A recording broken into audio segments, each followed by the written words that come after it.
আসসালামু আলাইকুম এভরিওয়ান। আমার হাতে যে সুন্দর ডিভাইসটা দেখতেছেন এটা হচ্ছে নেক্সজি N71।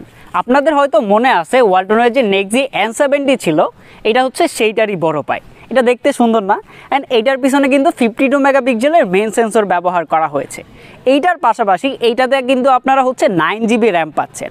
অ্যান্ড এই ফোনটার প্রাইস হচ্ছে মাত্র 11,500 টাকা। অ্যান্ড এটার যে ডিজাইনটা এটা কিন্তু পুরাই গর্জিয়াস, বাট এটার কিন্তু কিছু স্ক্যান্ডেল আছে।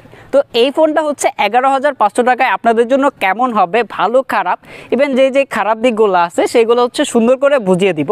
তাই ভিডিওটা ফুল দেখবেন, আর যদি ভিডিও ভালো লাগে অবশ্যই সাবস্ক্রাইব করে নোটিফিকেশন বেল ওপেন করে রাখবেন।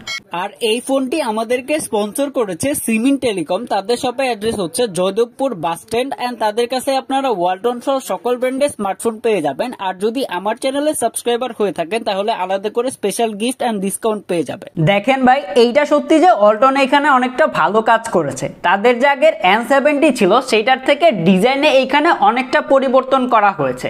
আর এইটার যে ডিজাইন ওয়ালটন ক্লেম করতেছে এইটার নাম হচ্ছে অ্যাঙ্গুলার কাট, যেটাকে বাংলা ভাষায় আবার হচ্ছে ফ্রস্টেড টাইপের ফিনিশও বলতে পারেন, যার জন্য এইটাতে হচ্ছে ফিঙ্গার ক্যাচ করে না।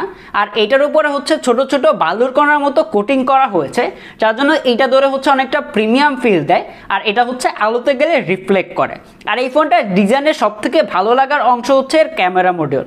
সত্যি বলতে এইটা হচ্ছে এই ফোনটাকে আরো বেশি বোল্ড লুক প্রদান করে।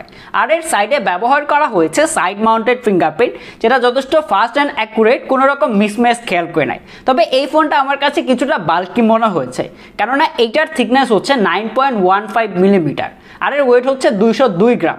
যদিও থিকনেসটা আর একটু কম হইতে পারতো, তবে এটার ওয়েটটা এত বেশি মনে হয় না, মানে লং টাইম ব্যবহার করতে গিয়ে এত বেশি প্যারা খায় নাই। তবে বড় ফ্রন্ট ফ্যাক্টর হওয়ার জন্য এক হাতে ব্যবহার করতে গেলে কিছুটা প্যারা খাবেন।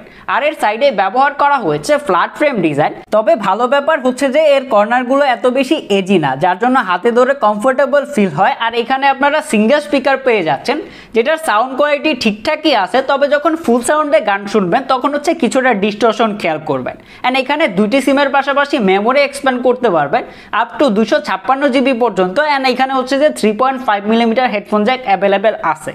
আর এর ডিসপ্লের দিকে আসলেই পাচ্ছেন বিশাল একটা 6.6 ইঞ্চের একটি IPS HD+ ডিসপ্লে, যার রেজুলেশন হচ্ছে 720x1612 পিক্সেল।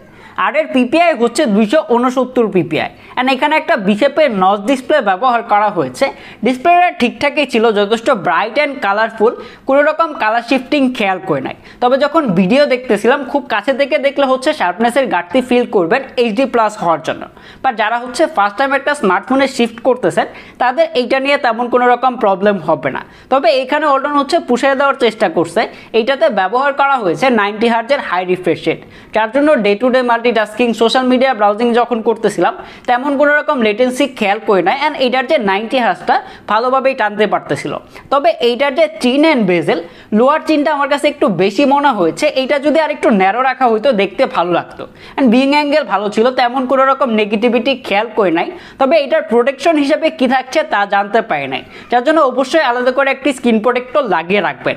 আর এটার পিক ব্রাইটনেস হচ্ছে 400 নিটস। বাট ভালো ব্যাপার হচ্ছে যে এটা 400 নিটস হইলেও এটা কেন জানি আমার অন্য স্মার্টফোনের থেকে একটু বেশি ব্রাইট মনে হয়েছে।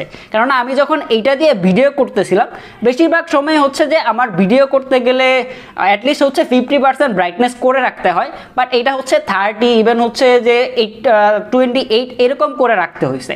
এটা ইনডোর আউটডোরে ঠিকঠাকভাবে ব্যবহার করতে পারবেন, বাট যখন হচ্ছে ডিরেক্ট সানলাইটে ব্যবহার করবেন তখন হচ্ছে কিছুটা প্যারা খাবেন। তাছাড়া এমনিতে ঠিকঠাক ছিল।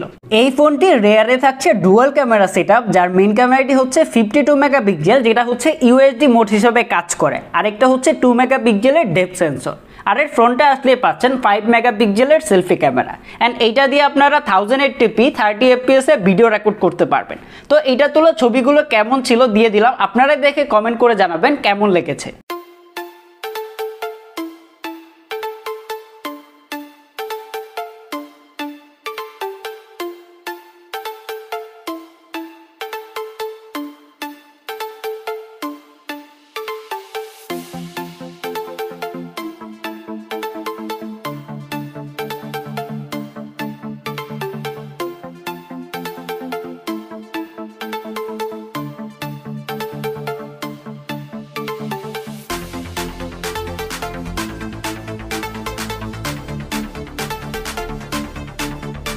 পারফরমেন্স নিয়ে বলতে গেলে আন্ডার দ্য হুড এইটাতে ব্যবহার করা হয়েছে ইউনি এসওসি টাইগার সিরিজের T606, যেটা হচ্ছে 12 ন্যানোমিটার আর্কিটেকচারে বিল্ড করা।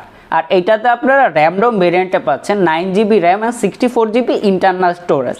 আর এই স্টোরেজ টাইপ হচ্ছে eMMC 5.1। এখানে অনেকেই বলতে পারে 9GBটা আসলে কি করে। এখানে যে 5GB আছে যেটা হচ্ছে র্যাপিড মেমোরি, এটা সত্যিকার অর্থেই কাজ করে, কেননা এটা দিয়ে হচ্ছে আমি গেম ইনস্টল করছি, তারপরে হচ্ছে যাবতীয় যা যা অ্যাপস আছে সব কিছু ইনস্টল করার পরও এখানে 6.9GB অ্যাভেলেবেল আছে। যদি এখানে 4GB র্যাম হবে তাহলে 6.9GB কী করে অ্যাভেলেবেল হয়। এটা দিয়ে আমি বেঞ্চমার্ক টেস্ট করেছি, যেটা হচ্ছে সিঙ্গেল করে 381 অ্যান্ড মাল্টি করে 1382 স্কোর করে। এটা দিয়ে হচ্ছে day to day multitasking, social media browsing ভালোভাবেই করতে পারতেছিলাম। অ্যান্ড ডে টু ডে মাল্টিটাস্কিংয়ে তেমন কোনো লেগ বা হিকাপের দেখা পায় নাই। বাট যখন হচ্ছে হেভি মাল্টিটাস্কিং করবেন, অনেক বেশি ব্যাকগ্রাউন্ডে অ্যাপ রেখে কাজ করবেন, তখন কিছুটা লেটেন্সি খেয়াল করেছি। তাছাড়া অ্যাপস ওপেনিং স্পিডও ঠিকঠাক ছিল। যারা হচ্ছে গেম প্লে করেন, এটা দিয়ে হচ্ছে ঠিকঠাক গেম প্লে করে নিতে পারবেন। এটা দিয়ে আমি অ্যাশপোল 9, তারপরে call of duty, free fire খেলেছিলাম। অ্যাশপোল 9 ভালোভাবেই খেলতে পারতেছিলাম, বাট গাড়িগুলো যখন ক্র্যাশ করে তখন কিছুটা ফ্রেম ড্রপের দেখা পেয়েছি। অ্যান্ড এটা দিয়ে আমি কল অফ ডিউটি খেলেছিলাম, যেটা হচ্ছে মিডিয়াম গ্রাফিক্সে হাই ফ্রেম রেটে সেট করে খেলতে পারবেন।